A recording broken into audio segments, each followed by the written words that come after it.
These numbers essentially highlight what is considered a global health crisis. Fat's not all bad. It's actually an essential component of our bodies. Excess visceral fat poses significant health risks, and this is your belly fat. So brown fat is actually really important. It plays a unique and crucial role in regulating body temperature. And I'm going to give it to you in a few easy to incorporate lifestyle adjustments.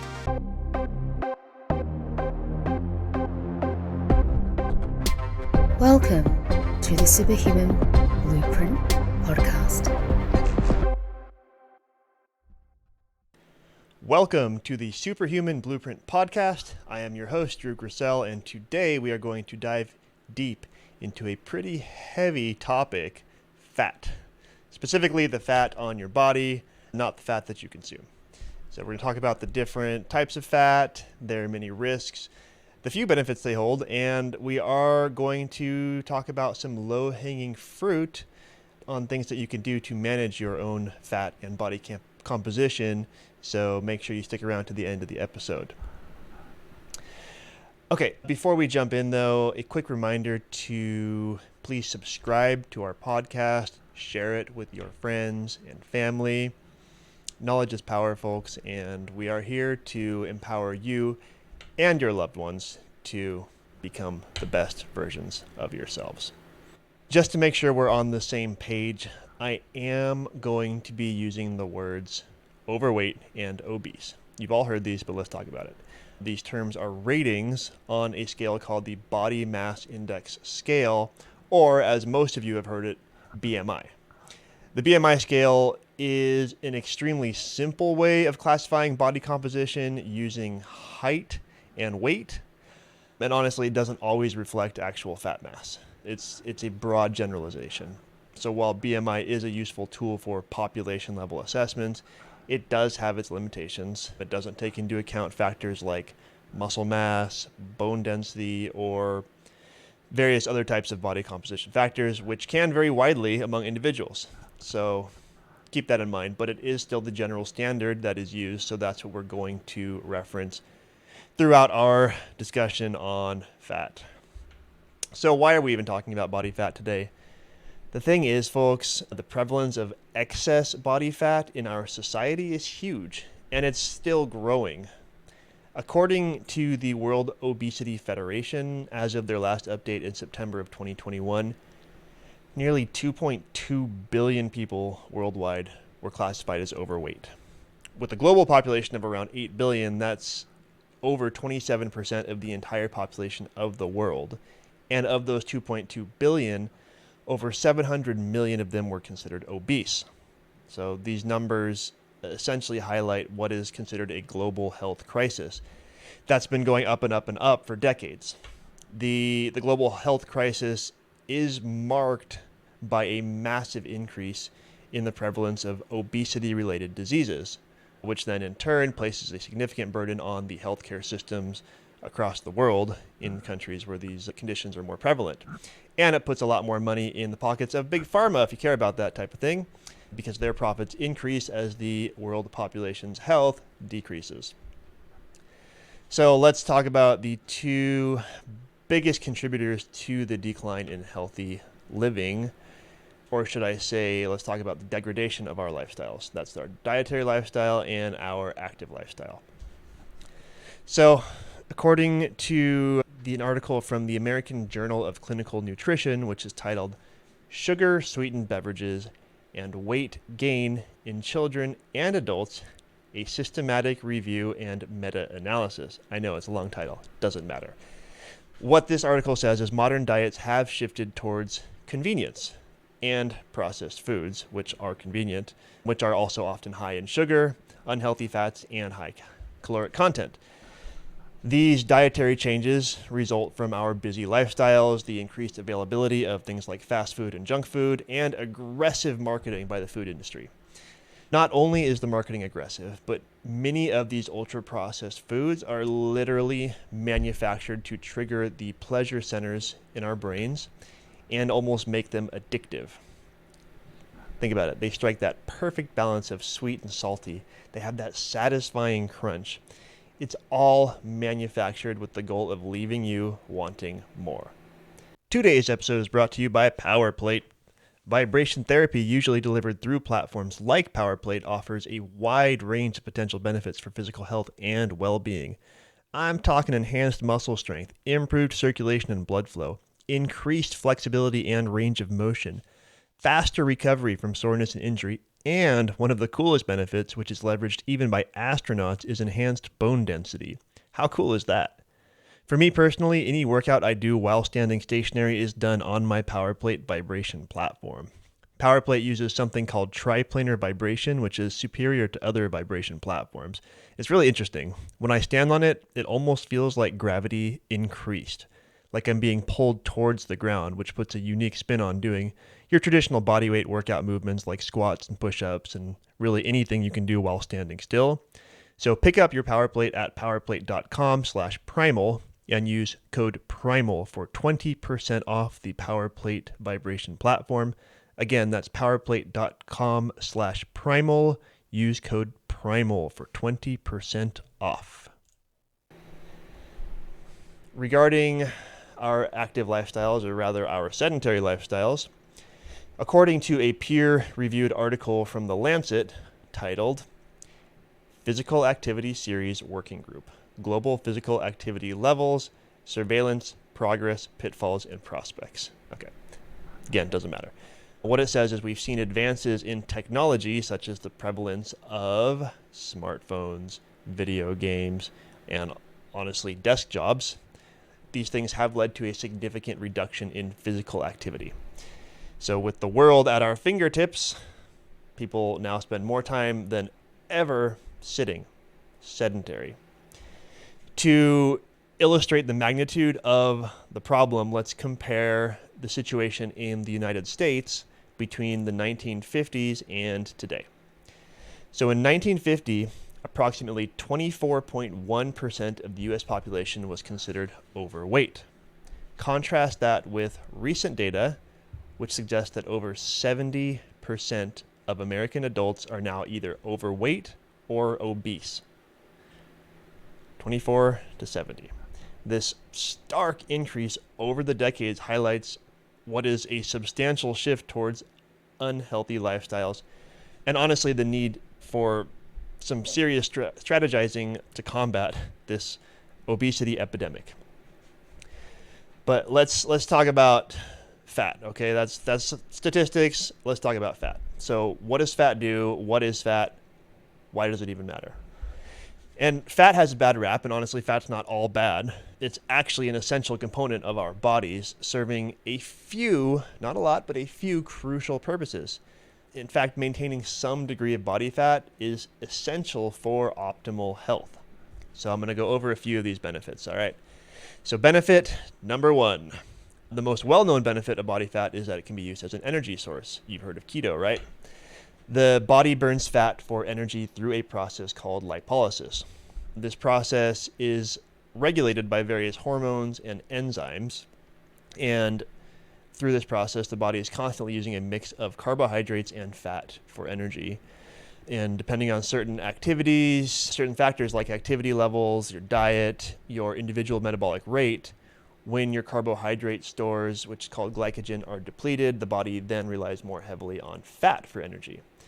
If you're planning to pursue something like a ketogenic diet where you're entirely using fat for energy, you basically have to deplete all of your glycogen or carbohydrate stores before your body can actually enter and stay in ketosis. But the bottom line is on this one, if you're not getting the right enzymes, it can disrupt your body's ability to burn fat for energy. If your hormones are out of whack, it can do the same. And believe me, we live in a time where most of us are not getting the right enzymes, and most of us are not maintaining proper hormonal balance, which then contributes to the accumulation of body fat and inability to burn fat for fuel. Benefit number two, and this one, it's kind of a no-brainer, but kind of interesting too, insulation. So your fat tissue acts as a natural insulator. It provides a layer of insulation beneath your skin throughout your entire body, and this layer helps you reduce heat loss from your body in cold conditions, and it helps you retain heat by reducing heat moving from your body's core to the skin surface. So pretty cool. Natural insulator. Benefit number 3, thermogenesis and thermal regulation. What are these? Not only does your fat tissue insulate you by protecting you from outside temperatures, but it can actually warm you through internal processes.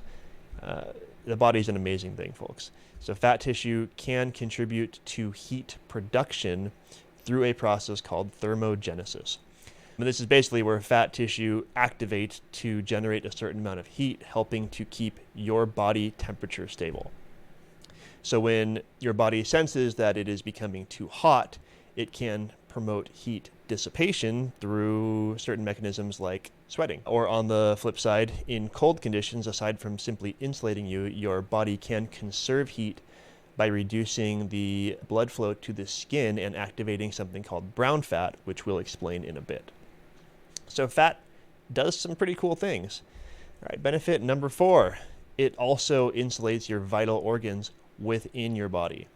So internal body fat can help to not only insulate, but to protect vital organs like your liver, your kidneys, your intestines, etc. And this is essential for maintaining the proper functioning of these organs, particularly in extreme conditions, which is where it's not only protection, but insulation. So these are the main benefits of carrying body fat. The bottom line is we all need some body fat, but most of us have too much of it. And we don't have time to go down the very long list of things body fat does that aren't good for your health. But I am going to mention a few of the biggest or most prominent conditions of maintaining excess weight. So first of all, number 1, heart disease. Obesity significantly increases the risk of heart disease, including conditions like coronary artery disease, high blood pressure, and stroke. Carrying excess weight can also lead to the accumulation of fatty deposits in your blood vessels, which then in turn narrows them and restricts blood flow, which can result in heart attacks and other types of cardiovascular problems. Okay, number 2, this one everyone knows, type 2 diabetes. Obesity is the leading risk factor for type 2 diabetes. So excess body fat, especially around the abdomen, can lead to insulin resistance, which is where the body's cells do not respond properly to insulin. This then can result in high blood sugar levels and, over time, the development of your type 2 diabetes. Number 3, cancer, the big one. So overweight and obesity are both linked to an increased risk of several types of cancer, including breast cancer, colon cancer, kidney, pancreatic cancer. There are some others. The exact mechanisms behind these associations are pretty complicated, but they generally involve hormonal changes and inflammation associated with excess fat tissue. Number 4, respiratory problems. Being overweight can lead to respiratory issues, such as sleep apnea and obesity hypoventilation syndrome. Most of us have heard of sleep apnea. This is essentially where you have repeated interruptions in breathing during sleep, which is then in turn linked to daytime fatigue and increased risk of heart problems. Obesity hypoventilation syndrome is something else, which involves inadequate ventilation leading to high carbon dioxide levels in the blood and reduced oxygen levels. Joint problems. So carrying excess weight, it's kind of a no-brainer, would place added stress on the joints, particularly in the lower half of the body, right? The knees, the hips, the lower back, which can then lead to conditions like osteoarthritis, which is a degenerative joint disease that causes pain and stiffness and reduced mobility. Obesity-related joint problems can significantly and negatively impact a person's quality of life. So we have heart disease, we have diabetes, we have cancer, respiratory problems, joint problems, and a ton of other problems, both physical and mental. But it's a downward spiral of just getting into that. So let's move on. That's what fat does or can do, but let's talk about what fat is. All right, so I'm going to cover 2 right now, visceral fat and subcutaneous fat, which are 2 very distinct types of fat, and they each have their own unique characteristics and unique implications for our health. So visceral fat, which is our also known as intra-abdominal fat, accumulates deep within the abdominal cavity, and it surrounds the vital organs such as the liver, pancreas, intestines. So, hey, that sounds good, right? It's protecting our organs. But excess visceral fat poses significant health risks, and this is your belly fat. High levels of belly fat are associated with all of the risks we just covered and more, which also includes chronic inflammation and hormonal dysregulation. So being fat can dysregulate your hormones, which then prevents you from burning fat for fuel and can make you more fat. Subcutaneous fat, on the other hand, is the layer of fat located just beneath the skin and can be found all over your entire body, with varying thickness in different areas.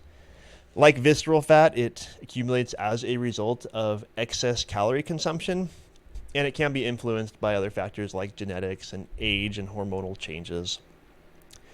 When we covered most of the benefits of fat, we were referring to subcutaneous fat rather than visceral fat.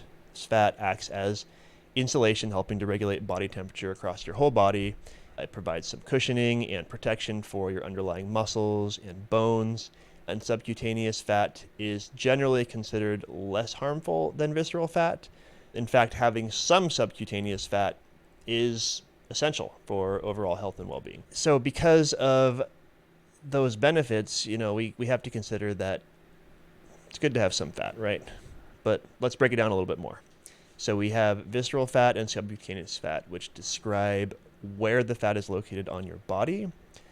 But if we dig in even further, we have fat that comes in different forms within those categories. So we have the two most prominent types of fat, which are white fat and brown fat. White fat is what most of us think about when we talk about fat.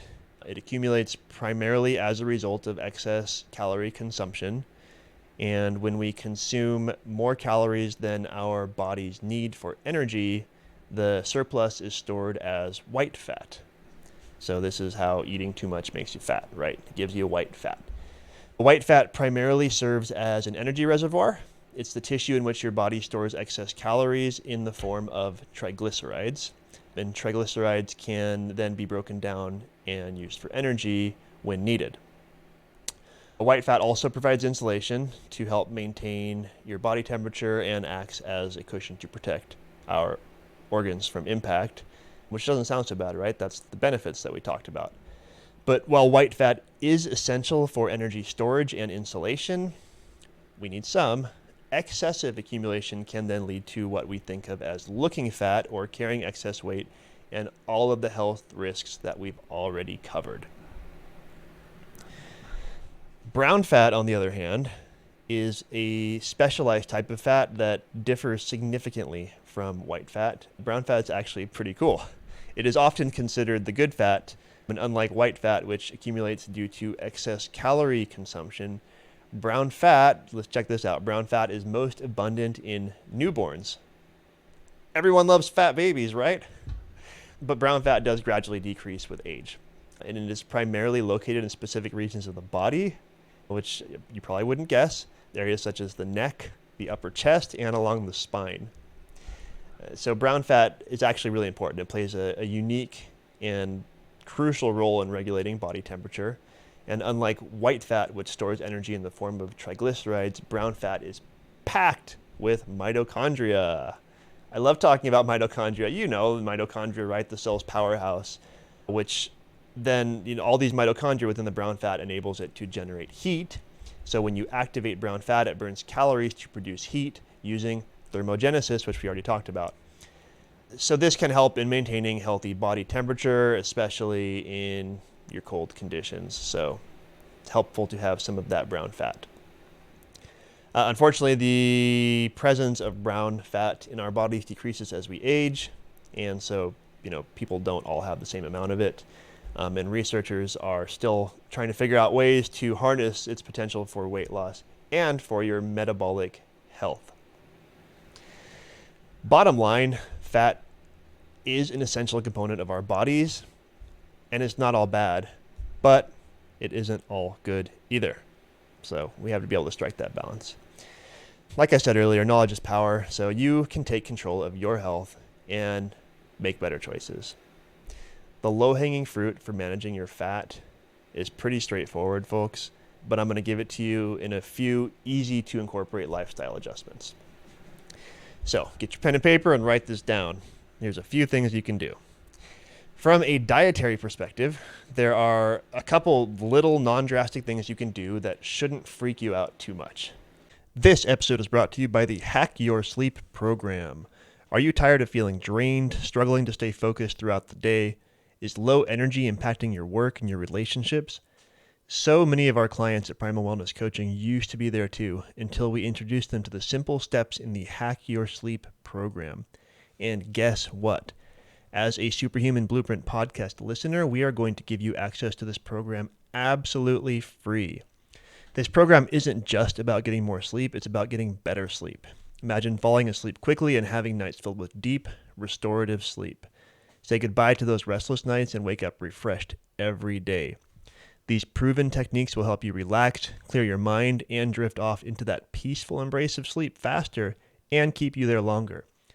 Even if you don't have time to add hours to your sleep schedule, you don't have to sleep more just to sleep better. But don't take my word for it. Join the Hack Your Sleep program and become part of the community of well-rested, energized individuals. Go to hackyoursleep.net and use code SUPERHUMAN to get this sleep improvement program completely free. That's hackyoursleep.net, code SUPERHUMAN to start sleeping better tonight. First of all, shorten your eating window. Some people call this intermittent fasting, time-restricted feeding, whatever.